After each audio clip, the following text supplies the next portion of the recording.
Bonjour à tous, le sujet du jour c'est les indemnisations liées aux erreurs de justice. Nous allons vous présenter quelques cas qui pour nous semblent pas mal. Pour la première histoire, on va vous parler de Lawrence McKinney. C'était en 1978, à l'âge de 22 ans, il a été condamné pour viol en réunion et cambriolage dans le Tennessee. Le Tennessee c'est un état du sud aux États-Unis qui était un peu dans le racisme et Lawrence McKinney était un homme noir. Le jury a été convaincu par les témoignages de la victime qui a reconnu l'un de ces deux violeurs. Il n'a pas été condamné à mort, mais il a été condamné à une peine de prison à vie pour une durée de 115 ans. Il a pris une peine très lourde parce qu'il a toujours nié. Plusieurs décennies ont passé et il ne s'est jamais résigné.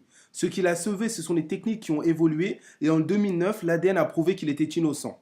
Après des décennies en prison, il finit par sortir. À l'âge de 53 ans, ses plus belles années envolées. Il demande donc une compensation financière pour ces décennies perdues. 31 ans, 9 mois et 18 jours. Quelque temps plus tard, il finit par recevoir un chèque qui était de 75 dollars, même pas un centime par jour perdu. Depuis 7 ans, il se bat pour que la justice reconnaisse ce qu'elle lui doit. C'est au gouverneur du Tennessee de décider désormais s'il peut lui accorder ce qu'on appelle l'absolution, qui donne droit à une vraie compensation financière. Cela peut être encore très long. Si on se fie au cas précédent, il a le droit à 1 million de dollars. Lawrence McKinney souhaite surtout que la justice le traite dignement en reconnaissance de son erreur terrible. La deuxième histoire sera l'erreur judiciaire française la plus connue. En 1989, Patrick Dils a 16 ans. Il est condamné à la prison à perpétuité pour le meurtre de deux enfants en Moselle 3 ans plus tôt. Son innocence est finalement reconnue en 2002 après 15 ans passés en prison.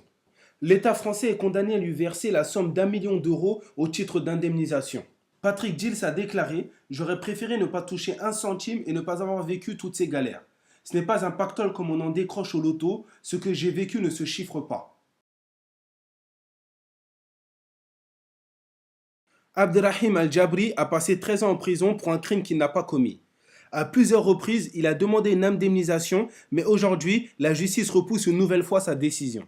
Après avoir été condamné à tort pour le meurtre d'un jeune dealer, il a été définitivement blanchi par la cour d'assises de Nîmes après avoir purgé 4748 jours de détention. El Jabri, par la voix de ses avocats, réclame 3,18 millions d'euros en réparation. Aujourd'hui, il est complètement ruiné et il survit grâce à l'aide de sa mère qui l'héberge. Les deux avocats ont maintenu leur demande d'indemnisation. La cour de Nîmes épluche le dossier d'un bout à l'autre de la procédure afin de trancher.